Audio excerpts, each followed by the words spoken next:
centaine de personnes. Ensuite, ça augmente avec l'heure. Euh, nous avons ici nous allons traiter pour une deuxième journée. C'est notre deuxième rencontre. Nous allons avoir comme sujet de surveillance épidémiologique. Vous avez tous, il vous l'a dit, notre cher maître, le professeur Bouamra, que je salue.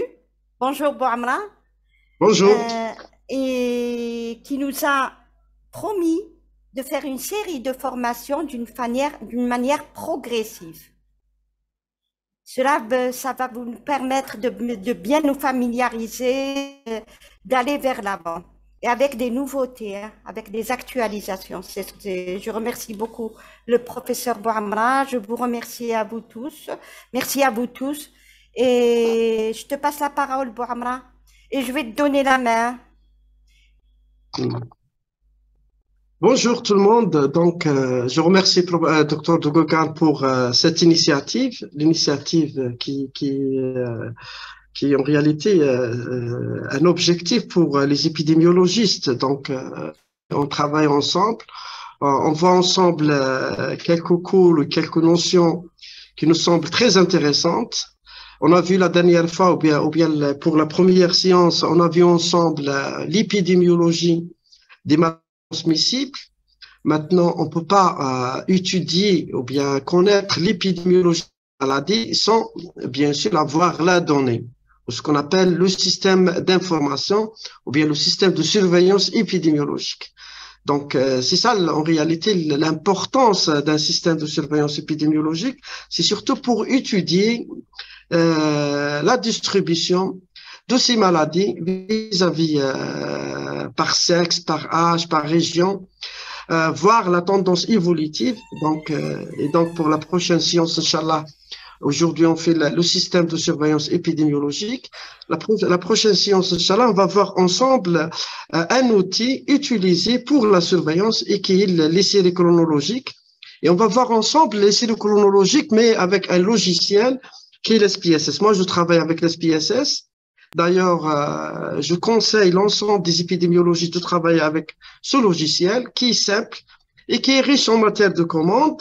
Et ce sera intéressant, par exemple, d'utiliser l'outil série chronologique pour, on va prendre un exemple, ce sera les maladies à déclaration obligatoire. Et on va voir comment on va utiliser l'outil pour faire la surveillance de ces maladies. Donc, le cours de notre, ou bien l'intitulé de cette séance, ce sera élaboration et évaluation d'un système de surveillance épidémiologique. Tu n'as pas d'image. Si, عندكش si, كاميرا si, كاميرا ما عندكش. vous voulez, si, هكذا يشوفوا بعمرة وما يعرفوه. ما يعرفوني, hein, دكتور الكمال. Donc, هيا très content d'être parmi vous. Donc, l'objectif de ce cours, donc, on va voir la définition. C'est quoi un système d'information sanitaire? Quel est son intérêt et l'utilité de ce système? On va voir quelles sont les activités de surveillance. On va voir aussi l'une des choses les plus importantes en matière de ce système d'information, c'est l'identification des sources des données et comment recueillir et collecter la donnée, faire analyser la donnée et rédiger un rapport. Et enfin, et pour chaque système, il y a des critères d'évaluation. Donc, on va voir quels sont les critères d'évaluation du système d'information sanitaire. Donc, revenons à la définition d'un système d'information, d'un système de surveillance épidémiologique. On reprend celle, vous connaissez la définition, c'est celle qui a été édictée par Langmuir. Donc, le système d'information, la surveillance épidémiologique est un processus de collecte. Donc, je dois avoir l'information, de compilation. Donc, avoir l'information, je dois collecter le maximum de données. Et puis après, bien sûr, une fois collecté, codé et saisir la donnée, il est important d'analyser les données. Donc, on reste pas à l'étape collecte. Par contre, on doit analyser les données et on doit rédiger un rapport. Et à la fin, ce sera la diffusion de ce rapport à l'ensemble de ceux qui ont besoin d'être informés. Donc, que ce sont soit ceux qui ont participé à la collecte des données, ou bien à l'autorité sanitaire, ou bien à l'autorité s'intéresse ou là qui a un besoin d'être informé. La chose la plus importante qu'on doit être que la surveillance épidémiologique étant un cas particulier de la réalisation d'une étude épidémiologique. Donc, quand vous faites la surveillance, la fin de compte, vous allez réaliser un travail ou bien une étude ou bien un travail scientifique. Et donc, pour chaque travail scientifique, donc, a un objectif. Et donc, même pour le système de surveillance, ou bien le système de surveillance, ou bien le système d'information, il y a des objectifs. Et donc, si on va compléter la première définition, donc elle pourrait donc compléter par cette façon. Donc, la surveillance est le processus de collecte, de compilation et d'analyse des données, mais en fonction des objectifs fixés. Donc, quand vous mettez en place un système d'information, l'une des priorités, c'est fixer des objectifs. Quels sont les objectifs que vous voulez les atteindre? Donc, et à travers cet objectif, vous allez, bien sûr, vous allez mettre en place les variables à documenter. Et dans cette situation, on les appelle des variables objectivement mesurables, puisque chaque variable va répondre à une partie de l'objectif fixé. Donc, pour chaque système de surveillance, il faut garder ça dans votre tête, que le système de surveillance, la fin de compte, vous allez réaliser un travail scientifique, vous allez réaliser une étude épidémiologique. Tout le monde sait les trois étapes intéressantes, les trois étapes d'une étude épidémiologique, bien les trois phases. Il y a la phase de bibliographique, et puis après planification et réalisation, et enfin la rédaction et la transmission des rapports, ou bien la diffusion des rapports. Donc, c'est ces trois phases. Et dans chaque phase, il y a des étapes. Nous avons à peu près une quinzaine d'étapes. Mais pour l'étude épidémiologique, l'une des principes de réaliser un travail scientifique, c'est fixer un objectif. Et ce sera la même chose pour le système de surveillance. Il faut toujours avoir un objectif. Et vous allez travailler en compte cet objectif. Donc, la surveillance, si on va résumer, donc, elle inclut la collecte. Donc, il faut collecter selon un canevas ou bien un support d'information élaboré par la personne qui va instaurer ce système. Il faut jamais arrêter ou bien faire la collecte sans contrôle. Donc d'ailleurs, nous les épidémiologistes, ça nous intéresse beaucoup le contrôle.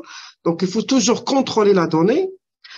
Une fois collecté, contrôlé, parfois ça nécessite de coder certaines pathologies en tenant compte bien sûr le système d'information.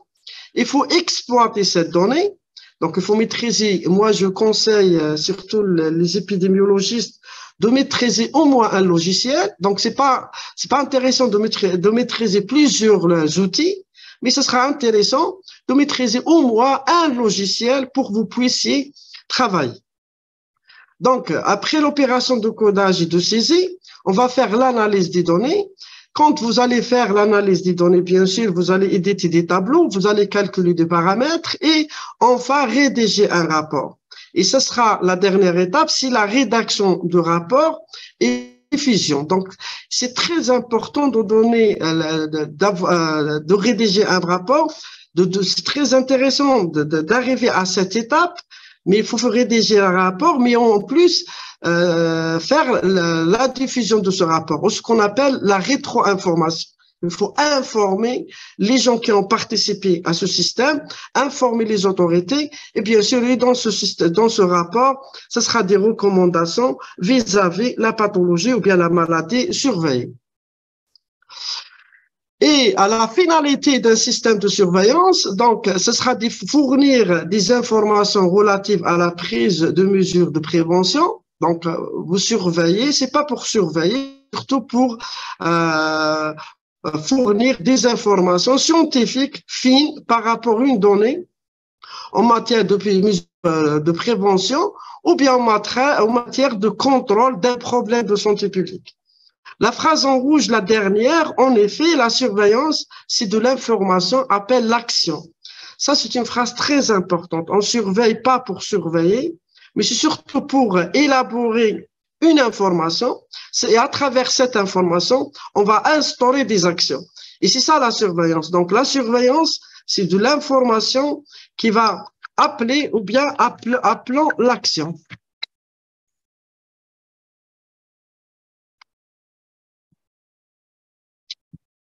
Donc, maintenant, on va faire ensemble les activités de surveillance. Donc, pour les activités de surveillance, sont particulièrement indiquées pour les maladies qui bénéficient d'un programme en cours. Généralement, nous avons un programme en cours et on veut mettre la surveillance. Donc, il y aura une activité de surveillance. On prend en considération la fréquence de ces maladies et leur distribution en fonction des caractéristiques des personnes, de temps et de lieu.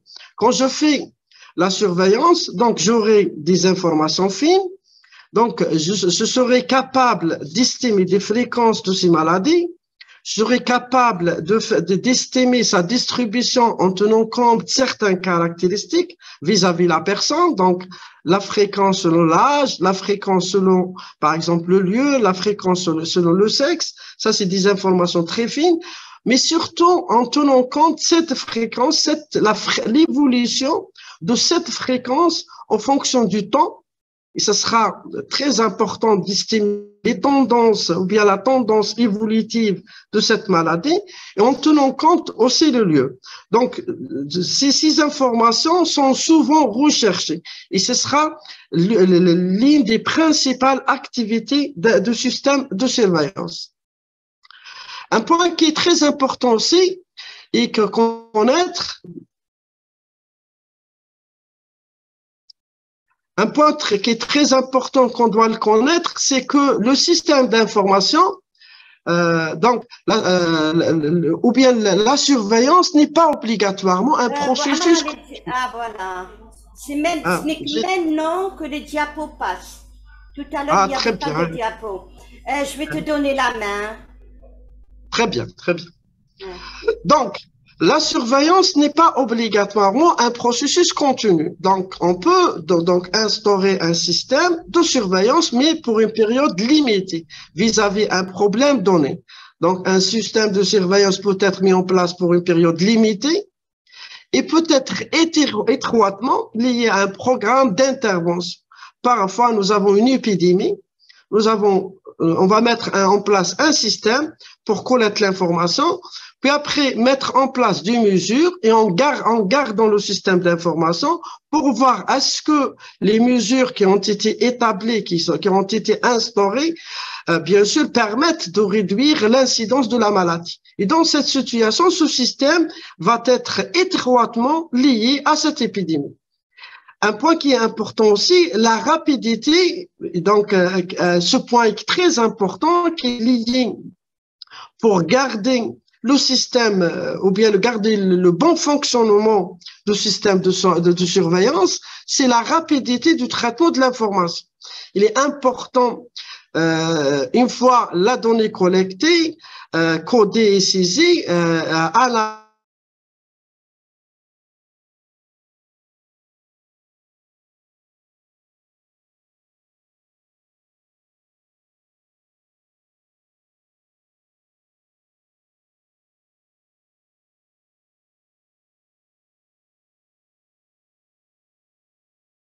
deux éléments indispensables en bon fonctionnement d'un système de surveillance. Il ne faut jamais faire la collecte pour la collecte. Il faut faire la collecte pour rédiger un rapport et pour informer ceux qui ont besoin d'être informés. Et c'est ça la règle pour un système de surveillance. Maintenant, un point aussi qui est important en matière de système de surveillance et qui est les objectifs. Donc, les objectifs de la surveillance doivent être fixés avant de décider de la mise en place d'un système de surveillance. Quand vous allez étudier l'évolution d'une maladie vis-à-vis un problème, la première des choses, il faut fixer un objectif. Quel est mon objectif pour ce problème. Donc, quel est l'objectif de ce système d'information? Puisque vous allez mobiliser des moyens, vous allez réaliser des activités. Donc, il faut toujours mobiliser les moyens et réaliser les activités en tenant compte de l'objectif de la surveillance. Donc, et généralement, les objectifs fixés en prenant en considération ou peuvent être regroupés autour de quelques axes principaux. Première des choses, on peut fixer un objectif par rapport à l'évaluation des efforts accomplis dans le cadre d'un programme de santé publique. On peut par exemple définir des priorités d'action. C'est le cas par exemple pour le registre de cancer. Donc, lors de l'exploitation, on va classer les cancers par localisation. On va classer par la fréquence de localisation, c'est-à-dire par l'incidence la plus élevée. Et puis après, on va lancer des actions en tenant compte de cette incidence. Donc, on va définir notre priorité par rapport à cette fréquence. Et dans cette situation, l'objectif, ce sera définir des priorités d'action. On peut fixer un objectif vis-à-vis un système pour déceler les épidémies. Et d'ailleurs, ça, c'est l'un des objectifs principaux d'un système de surveillance, c'est déceler ou bien identifier les épidémies et bien sûr, et d'assurer que des mesures effectives, donc au cours de temps, une fois je mets en place des mesures de prévention, donc ces mesures-là vont réduire cette maladie. Et dans cette situation, assurer que les mesures effectives sont prises pour les combattre. On peut fixer un objectif pour décrire un problème de santé, pour mieux le comprendre. Et ce sera quand le système, j'arrive à identifier les groupes de personnes à risque, quelle est la population à risque. Je peux identifier les zones à risque aussi, ou bien les zones noires. Je peux même identifier s'il y a un problème qui est en cours. Et dans cette situation, et c'est pour ça que j'insiste sur l'analyse de série chronologique, on va la voir pour la science, dans sa science prochaine, pour suivre la tendance ou bien les tendances évolutives de la maladie qui est mise sous un système de surveillance. Une fois vous avez fixé un objectif, donc une fois vous allez dire que pour mon système d'information, ce sera par exemple déceler un épisode épidémique, évaluer l'efficacité des mesures mises en place. Dans cette situation, le deuxième point qui est important, qui est essentiel aussi, il est incontournable, c'est la définition de la maladie mise sous surveillance. Donc la définition d'un cas de maladie mise sous surveillance est une étape essentielle. Donc, on ne peut pas mettre un système de surveillance et nous n'avons pas une bonne définition. Et quand on dit une bonne définition, ce sera une bonne définition en matière de sensibilité. Et on sait très bien la définition de la sensibilité, qui est la capacité la capacité de cette définition à identifier les malades ayant cette maladie, et la spécificité qui est la capacité d'éliminer les malades n'ayant pas cette maladie. Donc, on doit avoir une définition avec une bonne sensibilité et avec une bonne spécificité. C'est pour cela on doit utiliser des critères qui doivent être clairement établis. Donc, d'ailleurs, on dit que la meilleure définition, c'est celle qui est claire. En pratique, l'utilisation pratique, que ceci soit clinique, donc en pratique, on utilise des signes cliniques, des signes biologiques, mais en tenant compte, bien sûr, le temps et l'espace et le lieu. Et en pratique aussi, on utilise aussi des critères. Et donc, les critères les meilleurs sont ceux qui sont simples et précis. On donne un exemple. Par exemple, j'ai une maladie, un choc septique qui est défini par des critères. Donc, je dois prendre quels sont les critères majeurs, quels sont les critères mineurs et quelle est l'épreuve biologique à utiliser. Et dans cette situation, si je reprends la définition, je trouve c'est l'association entre deux critères majeurs une épreuve biologique, ou bien un critère majeur et un critère mineur et une épreuve biologique, ou bien deux critères mineurs, pardon, et un critère biologique. Et cette définition-là, ce sera sur le plan opérationnel, elle est simple. Elle va être utilisée de façon très simple par celui qui va faire la collecte des données. Et elle est sensible et elle est spécifique. Donc, elle a la capacité d'éliminer, d'identifier la maladie chez les malades, et elle a la capacité d'éliminer la maladie chez d'éliminer la maladie chez les non-malades. Et ce sera une bonne définition opérationnelle. C'est pour ça qu'on parle de cas ou bien des définitions opérationnelles. Donc, un point qui est important, ça, on utilise la définition quand nous avons deux situations. Quand la maladie est connue, donc je reprends la définition, celle simple, et généralement, les instances internationales, parfois comme l'OMS ou bien le CDC, nous proposent des définitions, donc on doit les utiliser, mais parfois, la maladie est inconnue. Donc, si la maladie est inconnue ou le diagnostic difficile, il est intéressant de classer la maladie de cette façon.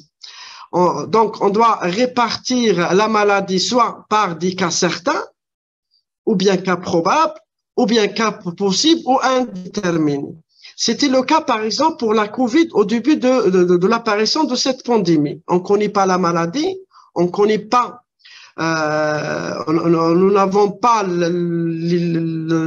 éléments ou bien les instruments de diagnostic. Donc, on a classé la maladie par cette situation. Donc, il y avait les cas certains, c'est ceux qui ont développé des symptômes liés à la COVID, et bien sûr avec PCR positif. Puis, il n'y avait pas au début de l'information, au début de l'épidémie, les cas probables. Donc, il y avait directement les cas possibles. C'était des cas avec des symptômes cliniques liés liés bien sûr à la maladie, à la COVID. Puis après, au fur et à mesure l'évolution de la maladie, donc les données changent, puisque par rapport les nouvelles données, les nouvelles données, donc il y avait le cas probable avec l'arrivée du scanner. Donc le scanner a permis de classer la maladie comme cas probable. Et donc, on a défini un cas certain comme des symptômes cliniques, PCR positifs, et cas probables, c'était des cas ou bien des symptômes cliniques avec un scanner, avec des images pathognomoniques de COVID au scanner. Et il y avait un cas possible, c'est des symptômes, mais cette personne-là n'a ni la PCR, ni le scanner. Tout le monde sait aussi que ces derniers cas sont généralement exclus de l'analyse s'ils ne sont pas confirmés. Donc, le cas possible ou bien les cas indéterminés, s'ils ne sont pas diagnostiqués ou bien si ils ne sont pas classés parmi les cas probables, c'est-à-dire avec un scan, ou bien parmi les cas certains avec la PCR, vont être exclus de l'analyse des données. Un élément clé, une fois vous avez fixé l'objectif, vous avez proposé une définition qui est sensible et spécifique, c'est l'identification du source d'information. Vous allez collecter les données. Donc, une étape cruciale, c'est l'identification du source, de quelles sont mes sources pour identifier ce cas. Donc, la surveillance d'un problème de santé peut nécessiter de recouper des données. Et ça, c'est très important. Il faut savoir que le croisement entre les données permet de valider les cas. Et ce sera intéressant d'avoir plusieurs sources d'informations. À ce propos, donc, en matière de système de surveillance, on peut avoir plusieurs sources d'informations. Nous allons prendre le premier source d'information, bien le premier système qui concerne les épidémiologiques, c'est le système de notification obligatoire des maladies. Donc, le système de notification ou bien de déclaration obligatoire des maladies, c'est l'une des sources principales pour la surveillance des maladies obligatoires.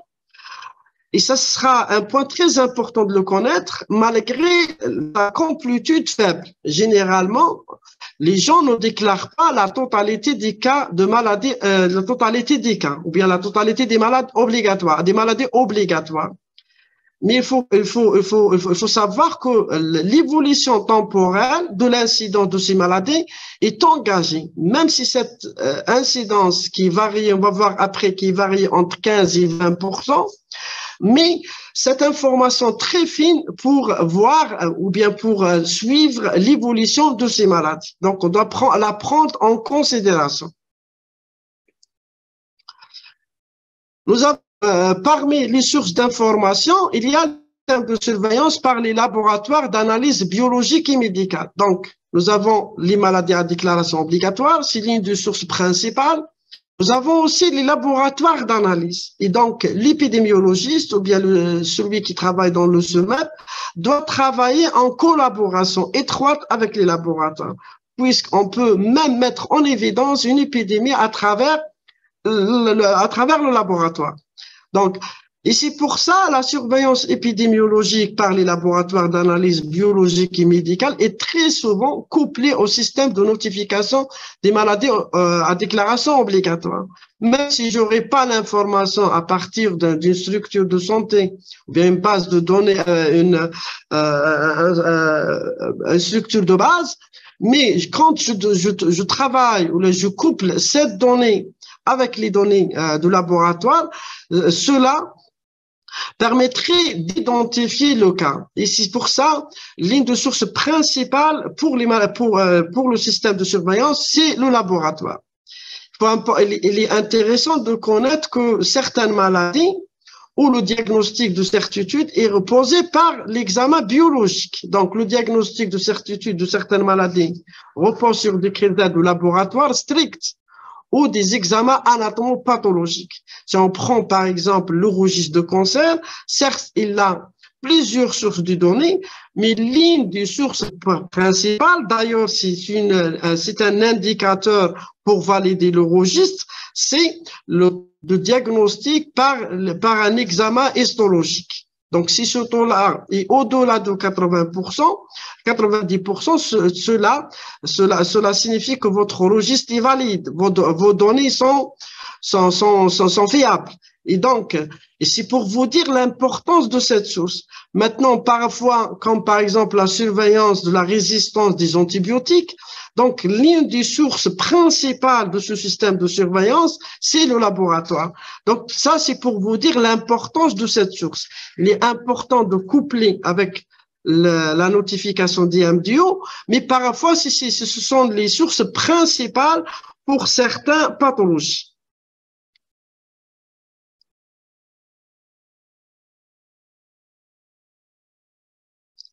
Donc, la troisième source de notification, donc on a vu le MDO, on a vu les laboratoires, et la troisième source, ce sera les hôpitaux.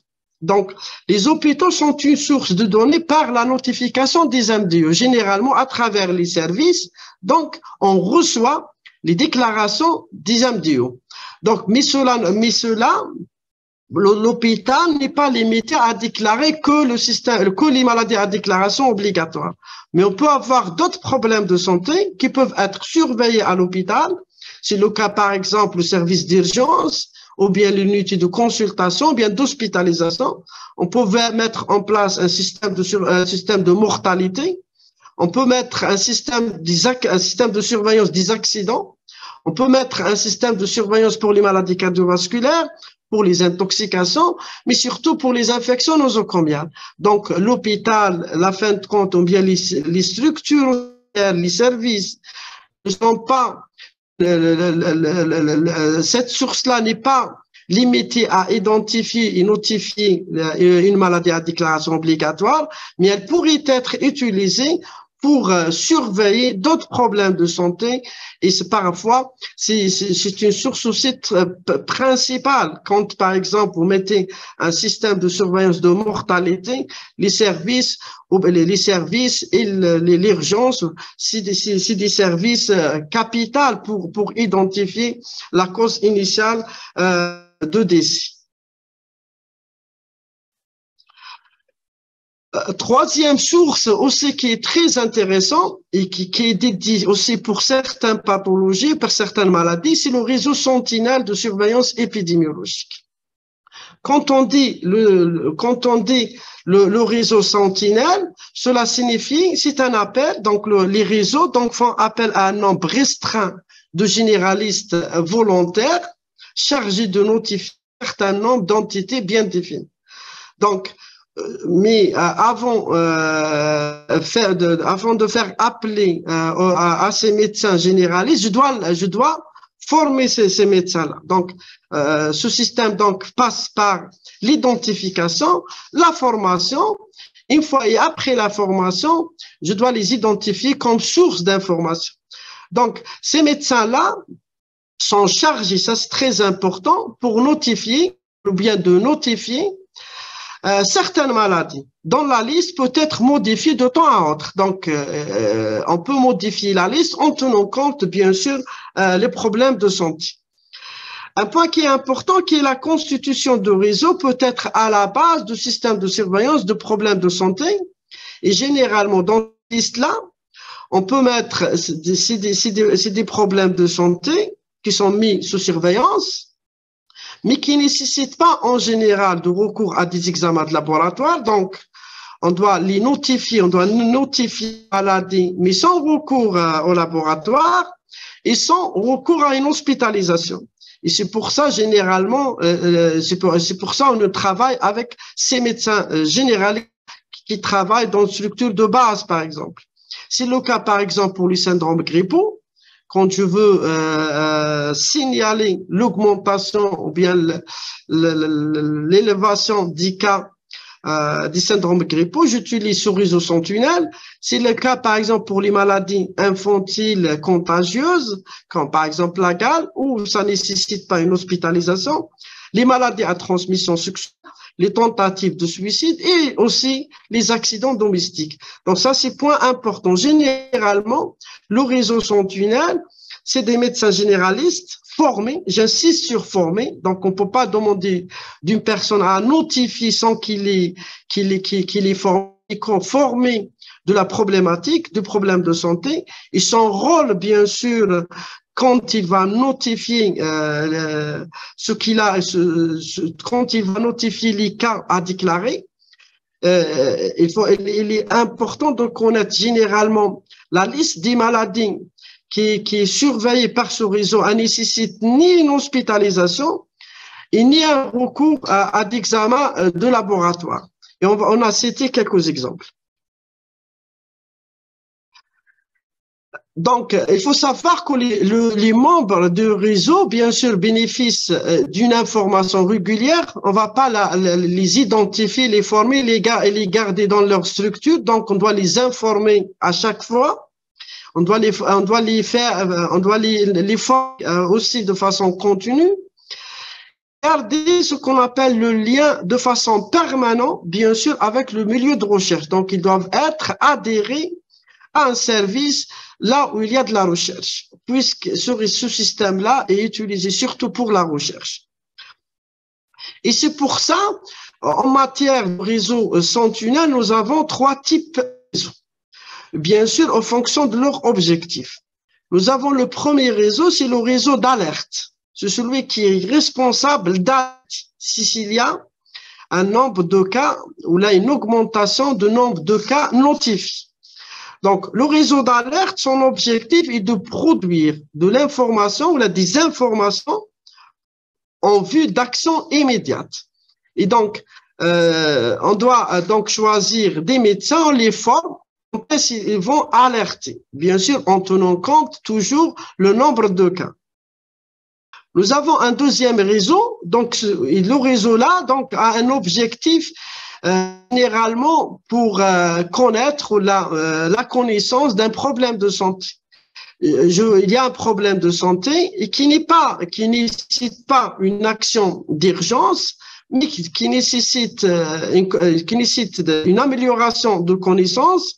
Et dans cette situation, je le mets bien sûr sous une surveillance. Et à la fin de l'année, Donc, je fais l'analyse et c'est pour ça l'analyse de ce problème qui pose pas, qui nécessite action d'urgence, elle est faite de façon annuelle. Nous avons le troisième situation, le troisième type de réseau sentinelle, c'est le réseau dont l'objectif est l'évaluation. Vous faites des actions, par exemple la vaccination. À la fin, on doit produire un rapport vis-à-vis le nombre de sujets vaccinés, bien sûr en tenant compte l'objectif. Donc, qui est l'écart entre ce qui a été réalisé et l'objectif fixé. Et donc, ce réseau-là a un objectif surtout d'évaluation. C'est le cas, par exemple, de la couverture vaccinale. Il y a une autre source, ou un autre choix des sources d'information, c'est la surveillance épidémiologique, mais cette fois-ci, ça concerne la population générale, ou bien un échantillon de la population. C'est le cas, par exemple, d'une population à base professionnelle, pour surveiller, par exemple, certaines maladies professionnelles, ou bien administratives. Donc, cette source peut constituer une source principale d'information dans la surveillance de certaines maladies ou de problèmes majeurs en rapport avec la santé des collectivités. On prend par exemple l'attitude face aux diarrhées infantiles et on peut prendre par exemple une maladie professionnelle et dans cette situation, le système de surveillance va être dédié pour une population. Mais généralement, on ne travaille pas sur toute la population, mais ce sera un échantillon représentatif et bien défini par rapport à cette population. Le dernier, le dernier choix en matière de sources d'information, c'est surtout les causes médicales de décès. Il faut savoir que les statistiques de mortalité peuvent contribuer à surveiller certaines maladies, ou bien c'est surtout ce qu'on appelle les causes initiales de décès.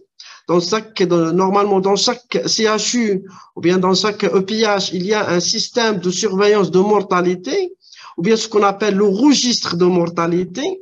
Le registre de mortalité, son objectif, c'est estimer un taux proportionnel. Mais la définition des décès, donc on va prendre en considération, on va pas prendre la cause directe qui était derrière le décès, mais on va prendre la cause initiale du décès et on aura bien sûr des données vis-à-vis cette cause initiale et à travers cette cause initiale, on peut surveiller la maladie qui est responsable d'un nombre important de décès. On prend un exemple, si par exemple vous avez quelqu'un qui est hospitalisé et il est décédé dans un service de cardiologie, il a développé un infarctus de myocarde et il était diabétique. Donc, la cause directe, c'est l'infarctus de myocarde. Par contre, la cause initiale qui était derrière le décès, c'est le diabète. Et dans cette situation, j'aurais une information concernant le diabète. S'il va être considéré comme la première cause, et donc j'aurai une information et j'aurai affiné la connaissance en matière de cette maladie, et je peux mettre en place des mesures de prévention pour réduire la prévalence de cette maladie. Donc, si vous avez remarqué, on a commencé par les objectifs, puis après, définir la maladie, après, identifier les différentes sources de l'information. Ça, c'est des étapes essentielles pour mettre au bon fonctionnement, du système d'information. Une fois vous avez fixé un objectif, je répète, identifier, fixer les objectifs, définir la maladie à mettre sous surveillance, identifier les sources d'information, c'est une étape cruciale aussi. Maintenant, quelle est l'information qu'on doit recueillir? Donc, choix des données à recueillir. Donc, certains renseignements sont un minimum et devraient être systématiquement recueillis. Parmi ces informations, nous avons, par exemple, le nom, le prénom, l'âge, ou bien la date de naissance, le sexe, le lieu de résidence, l'éventuelle profession, puisque dans la planification de mon travail, je dois déterminer, par exemple, le taux de cette maladie en fonction de l'âge pour identifier la population la plus touchée. Le sexe, est-ce que cette maladie est un problème de santé pour le masculin ou le féminin? Pour identifier aussi le lieu de résidence, l'aire géographique qui pose problème, au moins le nom de village, et éventuellement la profession. Il est important d'avoir une date. Ça, c'est très important pour les séries chronologiques, pour suivre l'évolution de cette maladie. Si dans votre questionnaire, avoir la date. On peut avoir la date de début de la maladie. À défaut, donc vous n'avez pas cette date, on peut prendre la date du diagnostic. C'est le cas, par exemple, pour le cancer. Le cancer, parfois, on ne trouve pas la date de début de la maladie, mais on prend la date du diagnostic par un examen anatomopathologique. Et cette date va être utilisée pour estimer la tendance évolutive du cancer, bien sûr. Et éventuellement, un autre paramètre qui est aussi intéressant, c'est la durée de la maladie. Parfois, je dois documenter certains signes cliniques. Donc, je ne prends pas les signes subjectifs, mais ça sera intéressant de documenter les signes cliniques objectifs. Et une information qui va affiner, qui va donner une analyse plus fine, c'est d'avoir l'évolution de cette maladie. Est-ce que cette personne-là a décédé ou il est encore vivant? Un autre point important aussi, ce sera aussi intéressant de monter, et surtout pour les maladies qui surveillent par la vaccination, c'est documenter la variable vaccination et un traitement éventuellement utilisé. Ça, c'est pour les données qui doivent figurer dans le questionnaire d'un système d'information. Quand vous pensez à mettre en place un système d'information. Maintenant, comment vous allez collecter cette information? Quelles sont les modalités utilisées pour collecter l'information? Donc, il est important aussi, quand vous allez mettre en place le système d'information, c'est savoir quel est le mode qui va être utilisé pour cette collecte. Donc, il faut savoir que 3 grands types de systèmes d'information de surveillance existent selon les modalités de la collecte des données. Nous avons le système de surveillance passive. Donc, on va voir c'est quoi le système de surveillance passive. Nous avons le système de surveillance active et nous avons le système de surveillance semi-active.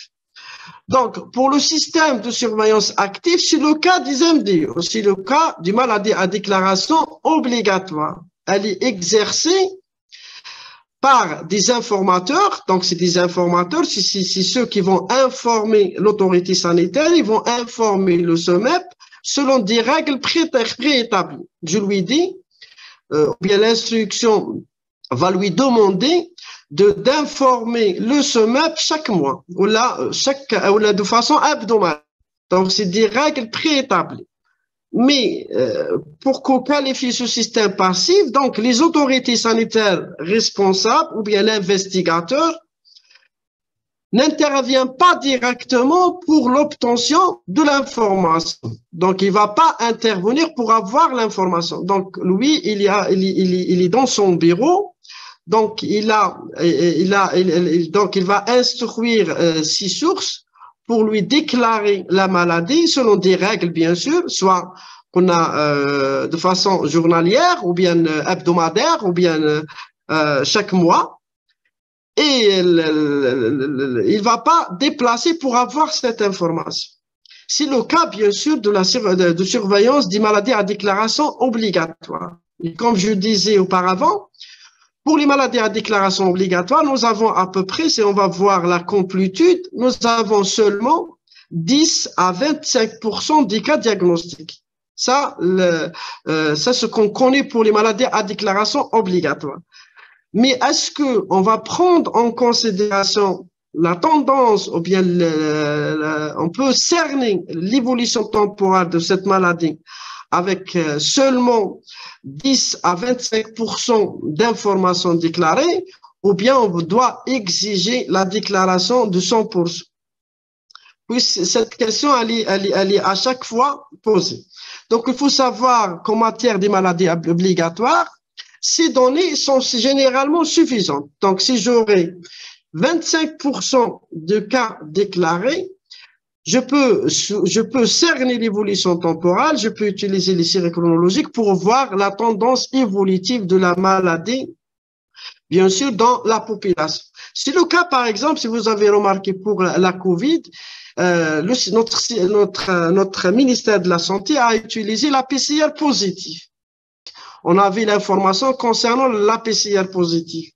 Et on a dit à chaque fois que même avec une déclaration qui ne représente pas tous les cas, mais cela n'empêche pas, c'est très important pour un épidémiologiste à connaître ça, mais cela n'empêche pas que à travers cette déclaration, je peux cerner l'évolution temporelle de la COVID. Et donc, si vous avez remarqué, quand les cas de PCR positifs augmentent, ça reflète la réalité. On voit dans le terrain que le nombre de cas de Covid augmente. Et quand les cas de PCR positifs donc diminuent, donc on voit très bien qu'effectivement dans notre population, ou bien dans notre structure sanitaire, le nombre de cas diminue. Et donc, on a utilisé ce système. Et donc, cela pour vous dire qu'avec même 10-5%, on peut cerner l'évolution d'une maladie. Nous avons le deuxième système, c'est le système de surveillance active. Donc, dit active, cela signifie que les autorités sanitaires et bien sûr l'investigateur, le SOMEP, se déplacent pour recueillir elles-mêmes, ça c'est très important, elles-mêmes les informations en contactant bien sûr directement notre source, donc en contactant directement les informateurs. Bien sûr, toujours selon des règles fixées à l'avance. Par exemple, une fois par semaine, une fois par mois, une fois dans les 2 mois. C'est le cas, par exemple, de la surveillance des infections nosocomiales, puisque la surveillance des infections nosocomiales, c'est une surveillance active. Si à l'investigateur ou bien à l'un des éléments de l'équipe qui est en train d'investiguer dans l'hôpital, de se déplacer vers le service et aller vers l'informateur qui soit le chirurgien ou autre pour avoir cette information. C'est le cas aussi pour le registre de cancer. Le registre de cancer aussi, c'est à l'investigateur, à l'équipe de registre, de se déplacer vers les services pour documenter le questionnaire de cancer. Et dans cette situation, on parle de système de surveillance active. Donc, passive, l'autorité sanitaire ne déplace pas. Par contre, le système de surveillance active, c'est à l'autorité sanitaire de se déplacer. Donc, elles doivent déplacer pour y aller vers le système de surveillance, vers l'identification des cas. Nous avons un autre système qui est semi-actif, mais aussi c'est un système qui est très important. Et comment on va le qualifier en système semi-actif? Donc, il est défini donc par quand il y a une déclaration d'un cas. Donc, chaque cas déclaré, ça c'est très important à connaître. Donc, chaque cas déclaré fait l'objet d'une investigation complémentaire. Et donc, c'est ça qui va qualifier ce système comme semi-actif. Donc, quand il y a une déclaration l'autorité sanitaire doit déplacer pour investiguer, pour compléter l'information. Donc, chaque cas déclaré fait l'objet d'une investigation complémentaire à la recherche d'autres cas. C'est ainsi que les cas de PFA, par exemple, la paralysie flasque aiguë, quand il y a une déclaration de cas, donc un cas de PFA entraîne la réalisation. Donc, l'autorité sanitaire doit demander de compléter l'information par une enquête sur le terrain à la recherche éventuelle d'autres cas. En même temps, on va effectuer des prélèvements de sel, bien sûr, pour 5 sujets qui étaient en contact avec de PFA, bien sûr, parmi les enfants et les adultes jusqu'à l'âge de 15 ans, vivants, bien sûr, qui étaient en contact ou bien qui vivent au niveau du même foyer que le malade, c'est-à-dire qui étaient en contact autour de ce malade déclaré par PAFA. Donc, je répète, donc vous avez un système de surveillance passive. L'autorité sanitaire ne déplace pas, mais la déclaration elle est faite par selon un mode préétabli.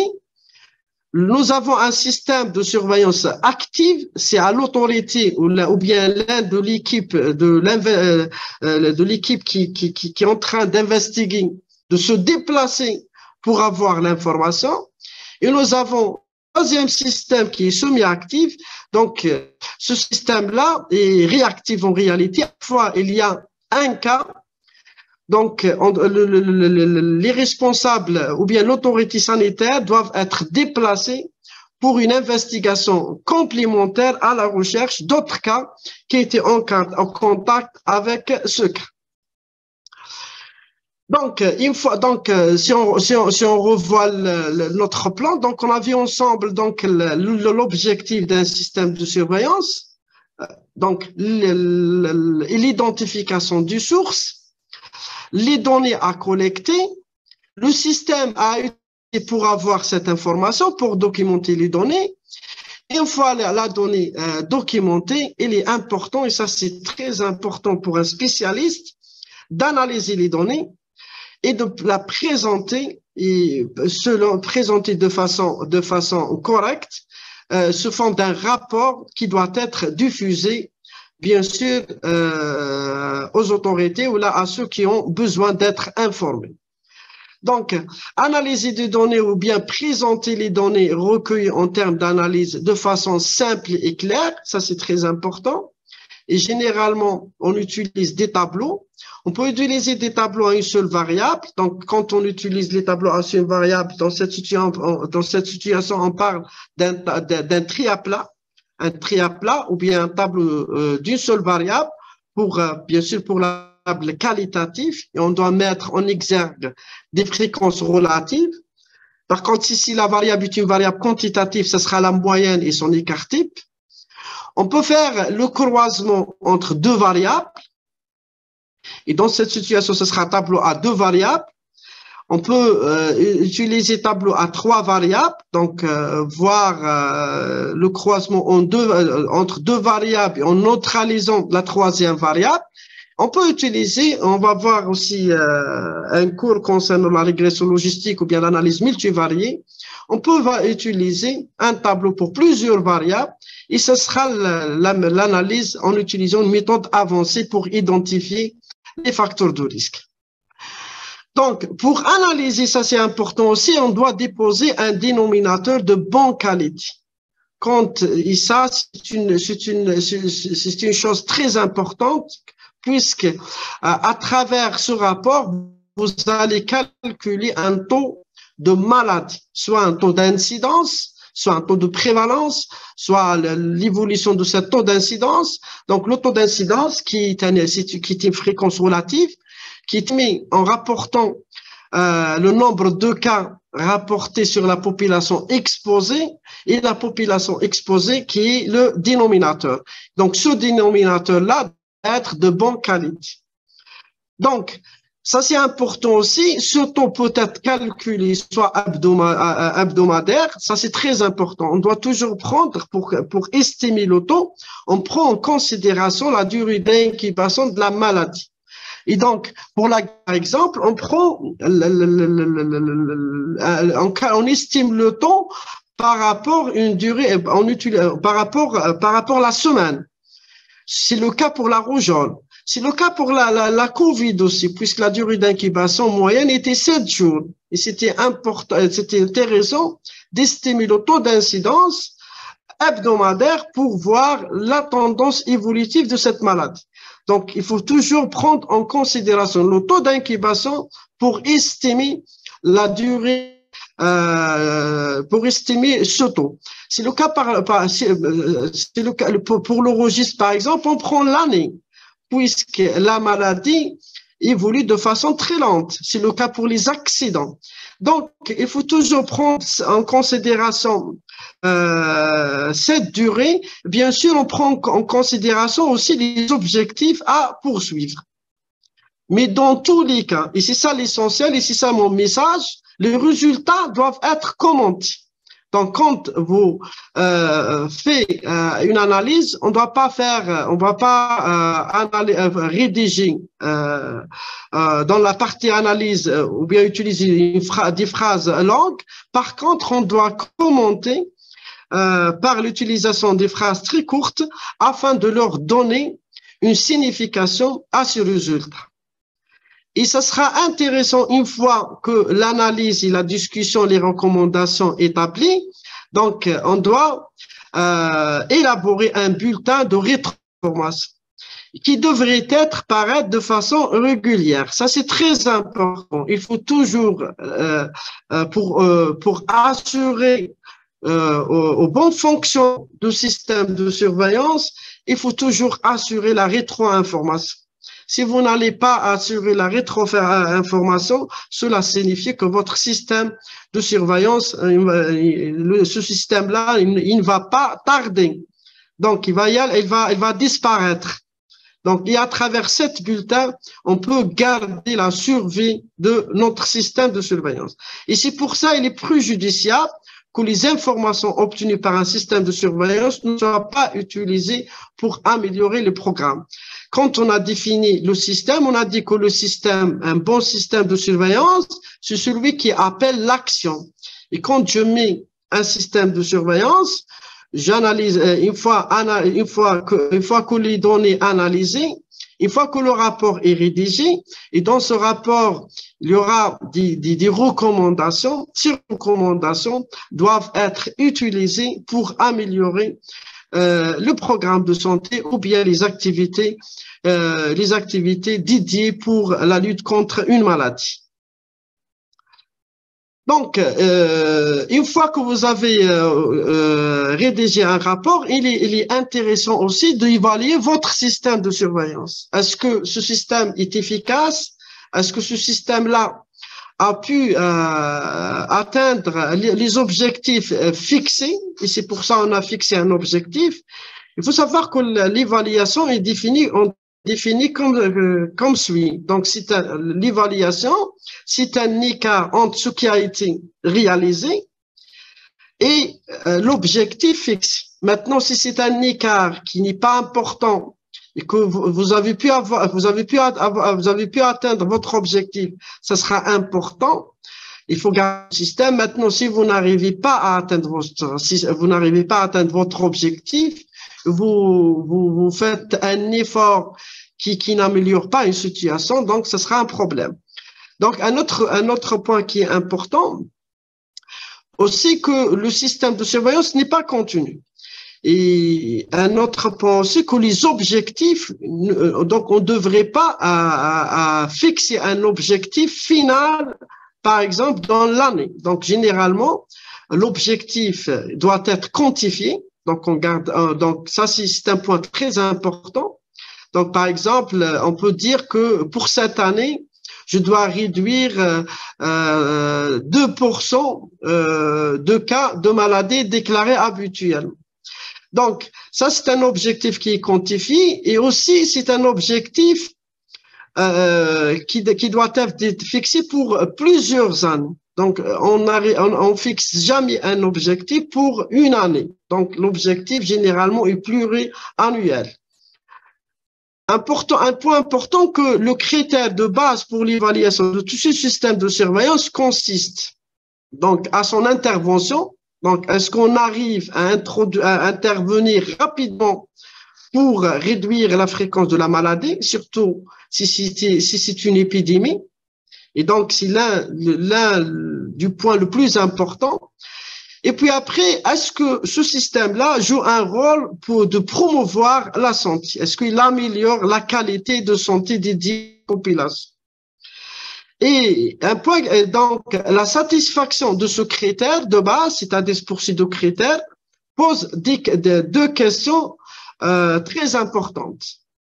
Donc, elle pose une question relative à la rentabilité. Quelle est la rentabilité de mon système de surveillance? Elle pose aussi un problème de la qualité de soins prodigués à ma population.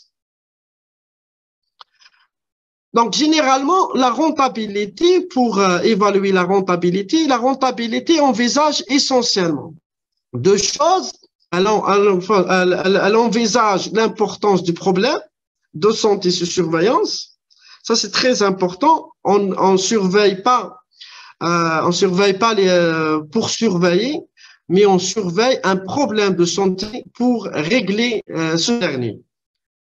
La rentabilité aussi est évaluée par rapport au bon fonctionnement du système de surveillance. Et enfin, cette rentabilité est évaluée par rapport à l'utilité de ce système, bien sûr en comparant avec le coût. Donc, si par exemple ce système est utile par rapport à un coût, cela signifie que mon système est rentable. Par contre, si je mets toute une activité qui n'est pas toute une activité pour un système qui n'est pas utile, c'est-à-dire qui ne va pas améliorer une situation avec un coût très important. Donc, je dois mobiliser tous les moyens, soit humains ou bien matériels. Donc, je dois revoir mon système de surveillance. Donc, comment je dois qualifier le problème de santé? Ça, c'est pour vous. Donc, un de santé sous surveillance doit être qualifié par trois éléments. Première des choses, par rapport à la fréquence de la maladie. Est-ce que ce problème-là est fréquent? Et pour estimer cette fréquence, généralement, on calcule l'incidence et ou bien la prévalence.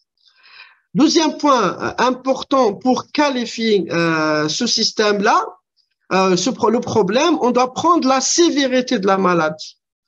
Et la sévérité de maladie qui est estimée ou bien qui est évaluée par rapport à la létalité. Et la létalité, c'est les décès rapportés sur le nombre de malades. Donc, les décès par les malades rapportés sur le nombre total des malades. Et la mortalité, c'est les décès par rapport à la population totale. Donc, on doit prendre en considération la fréquence, on va prendre en situation la sévérité.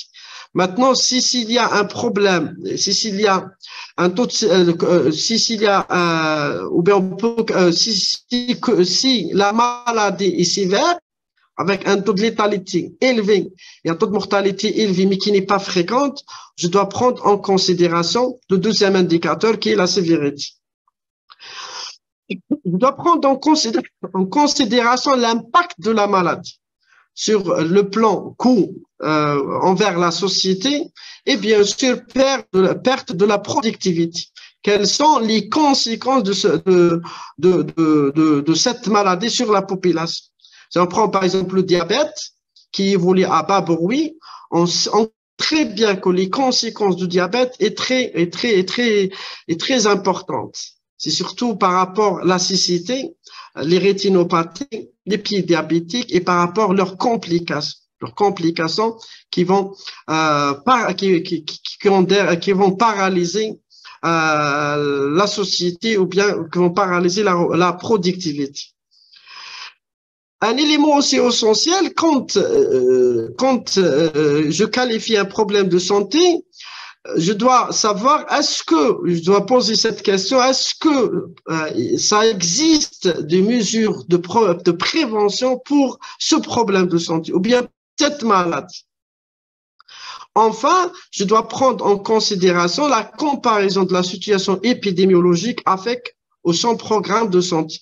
Où on était avant de mettre en place un programme de santé et après la mise en place d'un programme de santé. Et tout ça, toutes ces choses-là vont être évaluées à travers des données, à travers l'évolution des indicateurs estimés à travers le système d'information.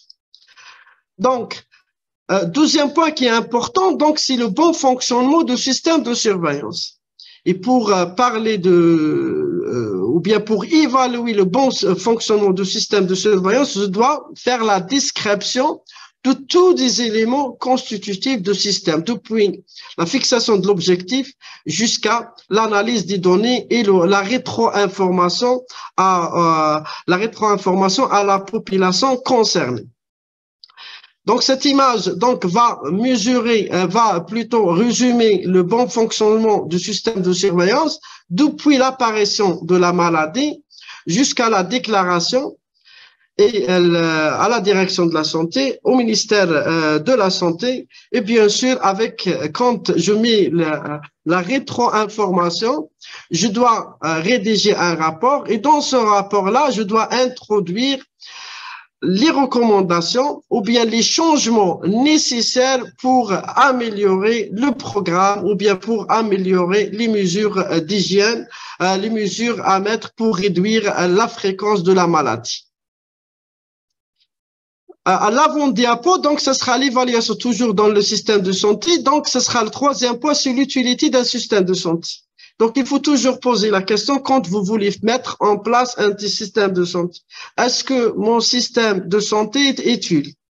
Donc, un système peut être qualifié d'utilité ou bien utile s'il apporte une réponse positive à au moins deux des critères suivants. Donc, là, ça c'est très important. Est-ce que mon système de santé permet de déceler une tendance? S'il n'arrive pas à déceler une tendance, je ne connais pas la tendance évolutive de la maladie, donc ce sera un problème. Donc, deuxième des choses, à travers cette tendance, est-ce que mon système permet de détecter des épisodes épidémiques? Puisqu'on peut passer, donc, un épisode peut passer de façon inaperçue. Mais à travers mon système, donc, il va détecter cet épisode. À travers ce système de surveillance, est-ce qu'il permet d'estimer ou bien de déterminer un taux, d'estimer la fréquence, c'est le taux d'incidence ou bien le taux de prévalence, il permet aussi d'estimer un taux de sévérité, le taux de létalité ou bien de mortalité. Enfin, est-ce qu'à travers ce système de surveillance, je peux formuler des hypothèses, puisque quand j'ai des données, à travers le système d'information, je peux proposer des hypothèses dans le domaine de la prévention et des contrôles. Je peux proposer et bien sûr, je peux après confirmer ces hypothèses.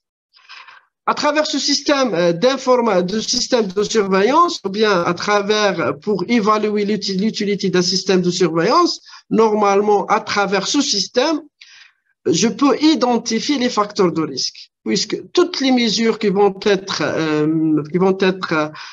mises en place vont dédier pour lutter contre ces facteurs de risque. Donc, ça sera important. C'est pour ça que comme c'est important de maîtriser l'une des méthodes avancées pour identifier les facteurs de risque. Vous avez vu, c'est une tendance, détecter des épisodes épidémiques, c'est les séries chronologiques.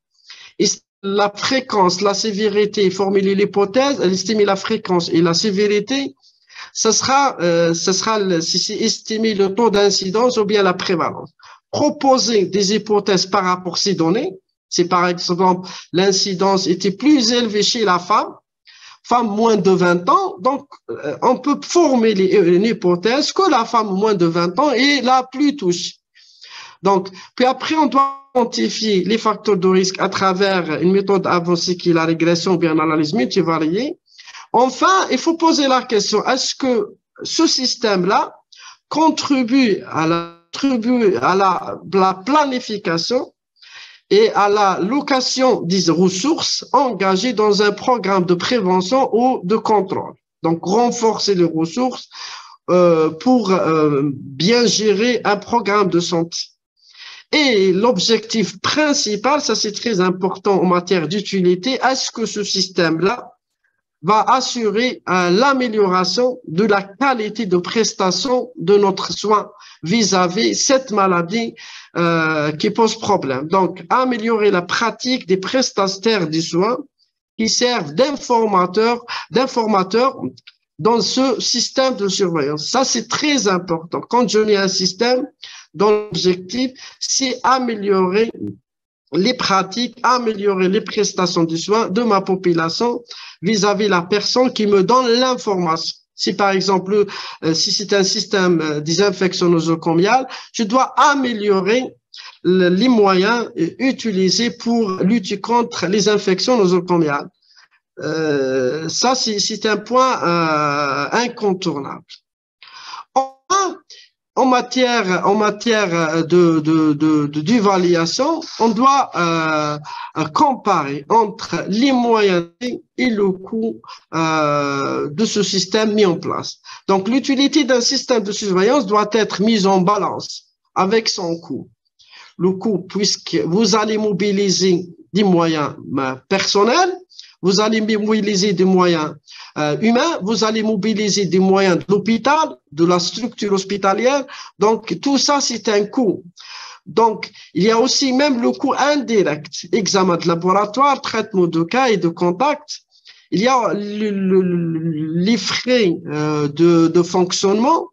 Donc, ces dépenses doivent être théoriquement comparées aux bénéfices chiffrés. Ça, c'est très important. Quand vous faites fixer un objectif, il faut toujours quantifier. Quand vous aurez des résultats, il faut toujours quantifier pour que vous puissiez comparer.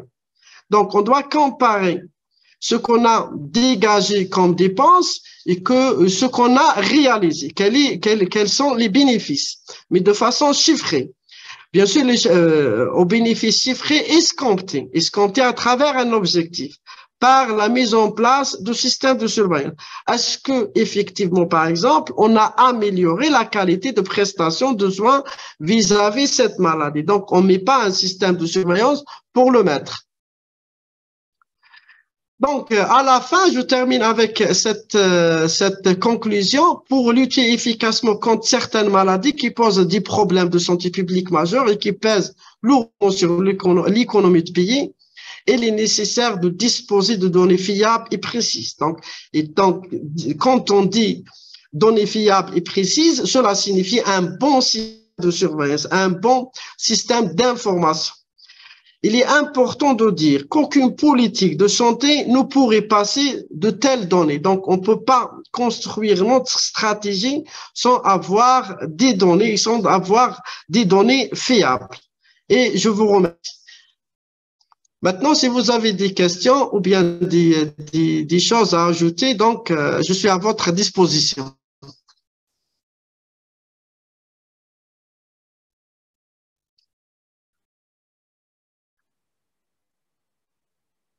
Allô, vous m'écoutez? Donc, je vois le SUMAP de Julfa, il me dit bonjour à tout le monde. Donc, bonjour. C'est la même chose pour bonjour Loulette. EPSP Hassim Saoud, bonjour. Donc, le PSP Bousmarine, donc bonjour. Bonjour tout le monde. Donc, le PSP, on va voir les questions ensemble. Si vous avez des questions orales, vous avez la possibilité. Je vous donne la main. Est-ce que vous avez des questions?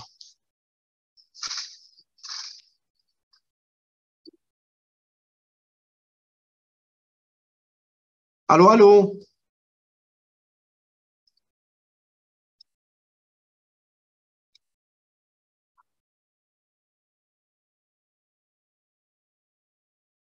S'il vous plaît, est-ce que vous avez des questions?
L'une qui a posé la question concernant le système de surveillance des infections nosocomiales avec l'absence des laboratoires de bactériologie et manque de réactifs.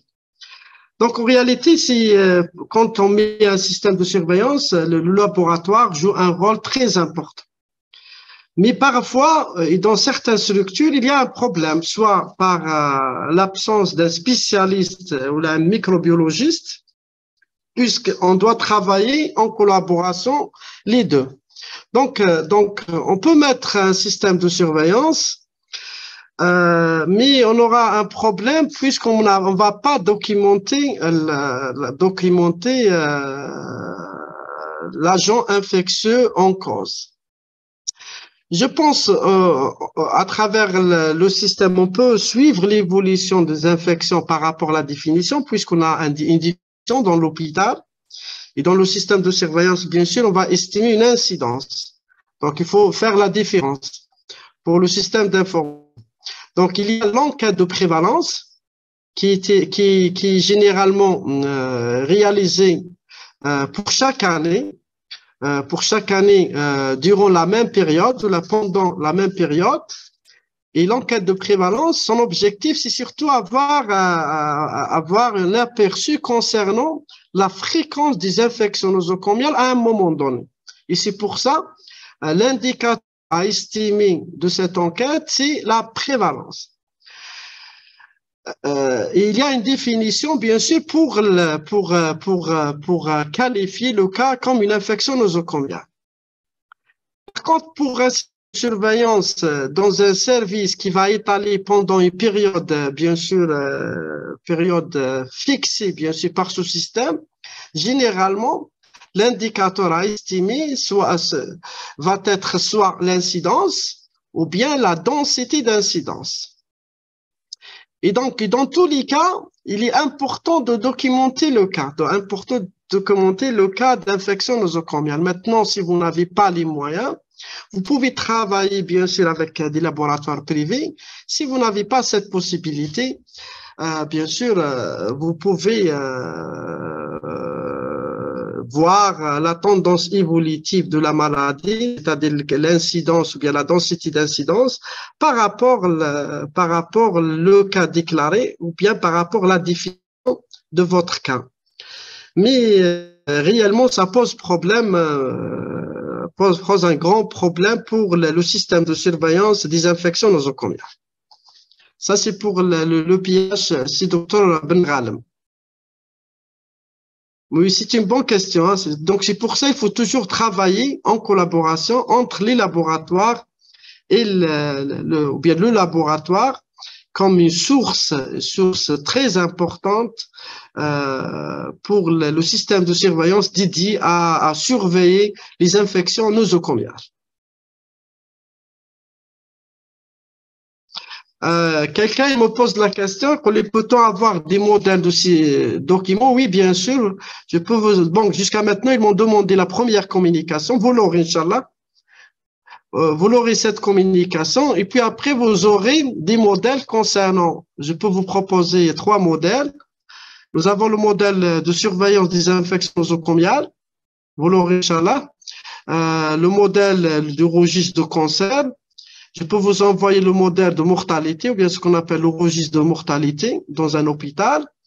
Et bien sûr, si vous voulez développer un autre système, un registre ou là, on peut travailler ensemble. Vous avez mon email, donc on peut travailler ensemble. Quelqu'un me pose cette question. On a besoin d'une formation sur la classification internationale des maladies. Si. Donc, on peut le faire puisque ça c'est important, de maîtriser la classification internationale des maladies. Pourquoi? Puisque la classification internationale des maladies est un document à la fin de compte qui va permettre de transformer une variable chaîne à une variable numérique. Vous avez par exemple une maladie, je ne sais pas, par exemple pour le registre, vous avez par exemple le registre le cancer du sein, ça c'est une variable chaîne. pour exploiter cette donnée, je dois transformer cette variable chaîne à une variable numérique. Et dans cette situation, j'utilise le codage. Et le code du cancer du sein, par exemple, c'est le C50. Pour une maladie cardiologique ou pour une autre maladie aussi, c'est la même chose. Vous avez la variable chaîne pour exploiter la donnée et utiliser un logiciel, puisque les logiciels travaillent avec les variables numériques. Et ce sera intéressant donc de maîtriser le codage en utilisant la classification internationale des lignes. Maintenant, moi, je propose au Dr Gougam, si elle est d'accord, donc on peut dégager une séance pour le codage par la classification internationale des maladies. Un autre qui pose la question concernant la formation des médecins généralistes par rapport au réseau Sentinelle, cette formation sera basée sur quoi au juste, s'il vous plaît? Donc, généralement, on a donné des exemples. Par exemple, pour les maladies contagieuses, un médecin qui travaille dans un centre de santé, par exemple, éloigné, et qui, donc, une pathologie comme la gale, parfois, elle est alertée par un médecin qui fait partie de ce réseau Sentinelle.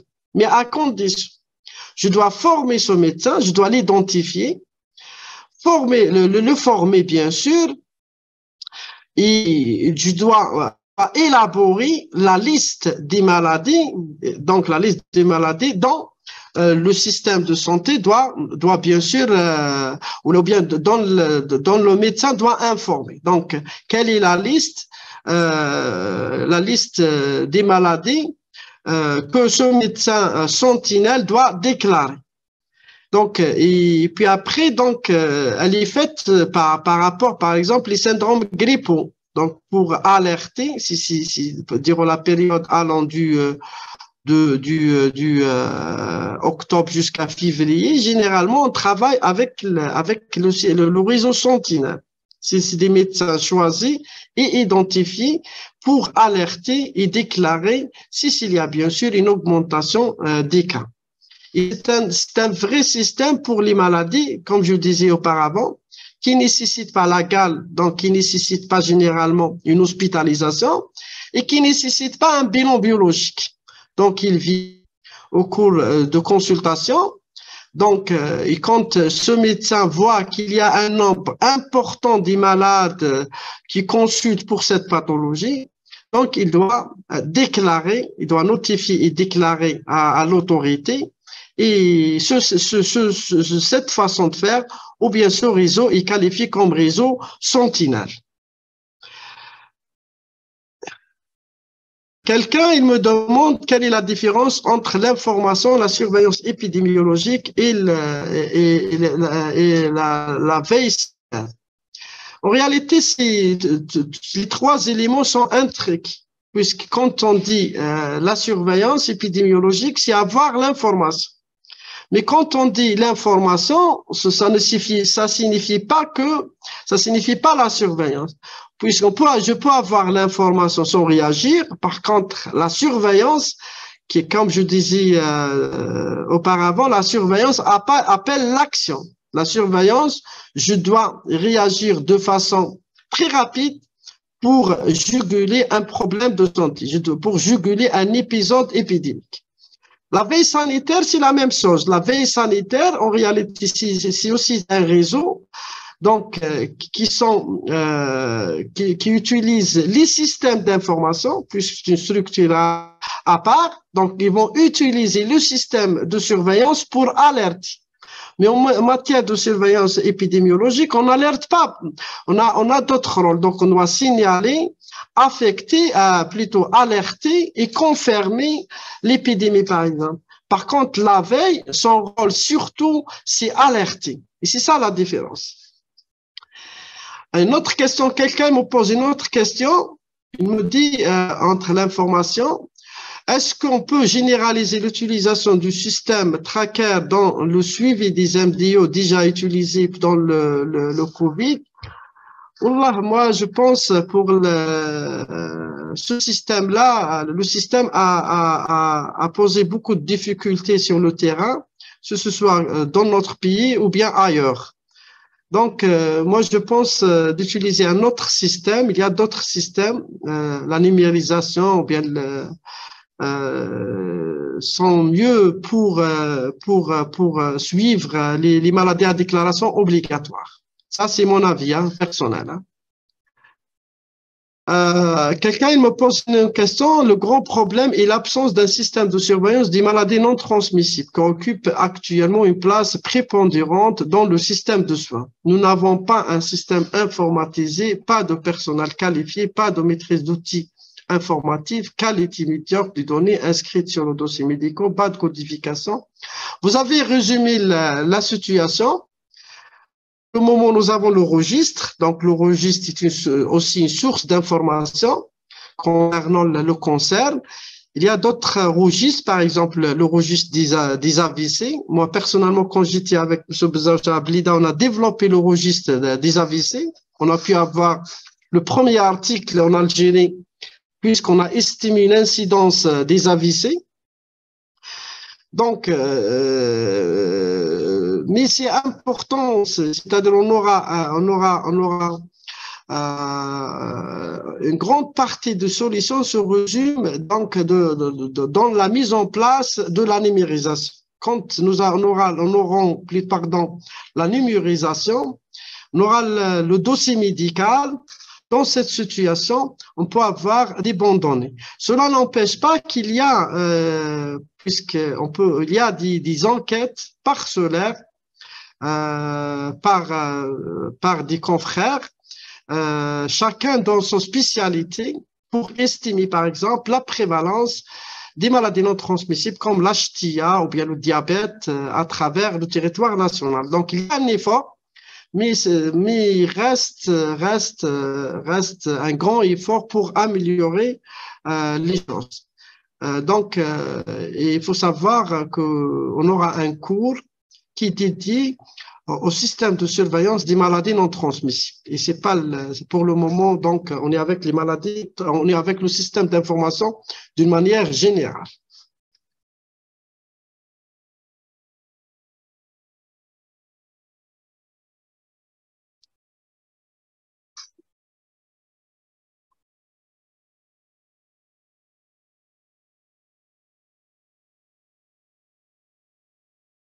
Quelqu'un qui me pose la question, peut-on avoir des modèles de ces documents? Oui, je vais vous envoyer le document. Quel est le rôle principal des médecins généralistes dans la prise en charge de la surveillance épidémiologique des maladies infectieuses? On a dit à chaque fois que notre système est basé sur la prévention primaire et le médecin généraliste, bien sûr, est l'un des piliers de ce système de surveillance. Donc, il peut être formé et puis après informer l'autorité. Donc, on peut le former, on peut travailler avec ce médecin comme dans le réseau Sentinelle. Il peut être, lui, l'investigateur, mais après information par un épidémiologiste. Donc, le médecin généraliste a toujours sa place dans la prévention.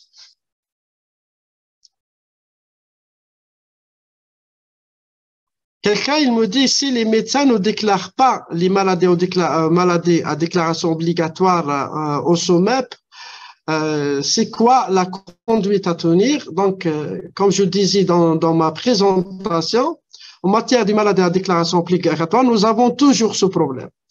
Nous avons à peu près 15 à 20%, bien à 25% des cas déclarés.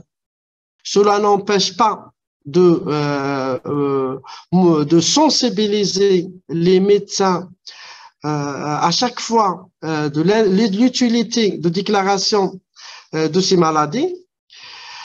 Mais la chose la plus importante pour un spécialiste, c'est-à-dire quand il a un taux de 20 et 25%, donc il est important qu'il connaît que ce taux-là pourrait être utilisé pour apprécier l'évolution de cette maladie.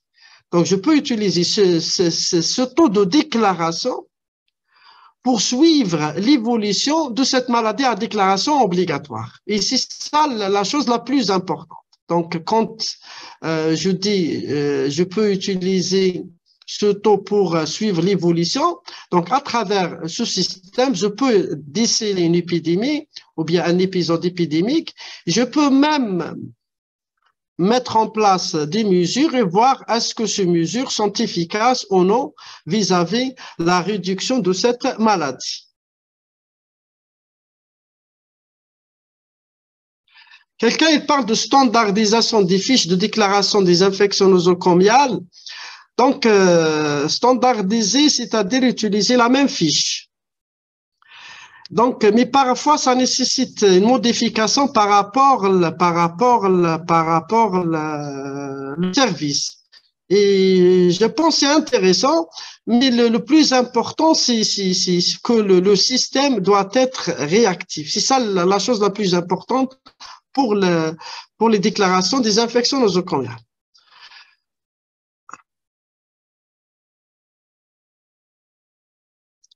Donc, quelqu'un pose la question que pour les laboratoires privés. Donc, les laboratoires privés ont l'obligation de déclarer, comme le laboratoire étatique, des cas de confirmation relative, que ce soit pour les maladies à déclaration obligatoire ou bien pour d'autres maladies ou bien pour d'autres problèmes de santé.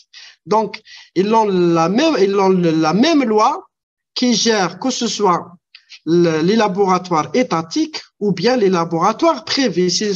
Ils sont considérés comme des sources d'information.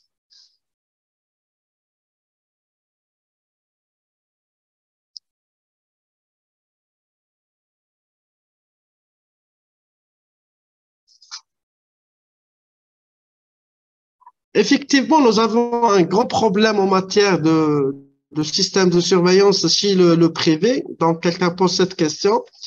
Il relève que le système de surveillance ne fonctionne pas chez les privés, certes, mais nous avons la possibilité de le sensibiliser pour déclarer à travers, bien sûr, la direction de la santé, puisque le privé est géré par la direction de la santé, et puis après, à travers les journées de sensibilisation et les activités croisées entre l'étatique et le privé. Donc, le privé est un maillot l'un des maillots forts de notre système de santé. Donc, il appartient au système de santé. Donc, il doit déclarer. Bien sûr, on va pas dire, on doit l'obliger, mais de façon plus flexible. Donc, à travers la sensibilisation.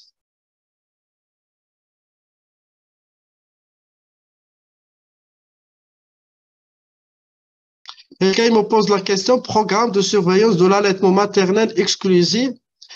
Je pense, on a dit auparavant, est-ce que l'allaitement maternel exclusif, c'est un problème de santé? Donc, s'il est qualifié comme problème de santé, la fréquence et tout ça. Mais ce sera intéressant de faire une enquête. Moi, je suis pour réaliser une enquête ad hoc, c'est-à-dire à un moment donné, pour voir des informations concernant l'allaitement maternel exclusif.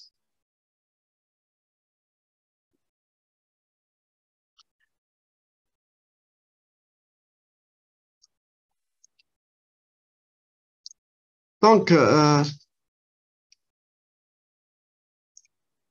bonjour, concernant le prélèvement du sujet contact d'un cas PFA n'a pas été recommandé dans l'instruction ministérielle de surveillance PFA. Merci. Donc, là, on suit l'instruction, mais cela n'empêche pas donc de dire que ce système-là fait partie d'un système semi-actif. Donc, une fois le cas déclaré, l'autorité ou bien l'investigateur responsable ou bien le coordinateur responsable de PFA doit réagir, doit compléter l'information préalablement transmise.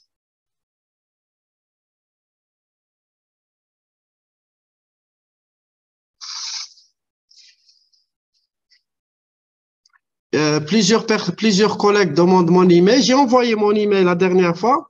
Je vais l'envoyer je vais l'envoyer maintenant.